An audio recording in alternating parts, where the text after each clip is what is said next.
दादू में लम्स के ज़ेर इंतज़ाम DHQ अस्पताल इंतज़ामिया के खिलाफ एहतजाजी रैली निकाली गई।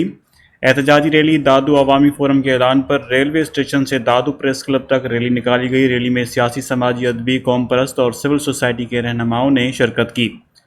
रैली की शुरा का MS डॉक्टर अमजद मस्तोई के खिलाफ शदीद नारेबाजी की गई। अवामी फोरम के रहनुमाओं सरदार आशिक ज़ौर, ज़मीर कोरिजो, गुल भंड, खादम चांडियो, वरियाम सिंधी दीगर ने खिताब किया।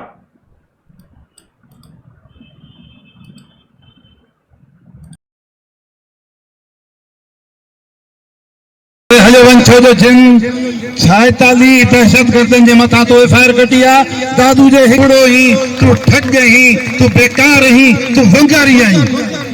तोखे जे FIR कटण जो शौक़ आहे त पंहिंजे थाणनि सभिनी खे घुराए उन्हनि खे ॿुधायो त आशिक ज़ौर जे मथां घणियूं FIR आहिनि, अहिड़ियूं सवें FIR मुंहिंजे मथां पियूं अथई। इहे नौशहर जा पंध, ATC जा हैदराबादी तोड़े जा पंध। उन्होंने कहा कि MS डॉक्टर अमजद मस्तोई और टी टेक्नीशियन मंसूर भट्टी को फिलफोर हटाया जाए। सिविल अस्पताल और DHQ अस्पताल में मुकम्मल सहूलियात फराहम करके बराबरी के बुनियाद पर चलाया जाए।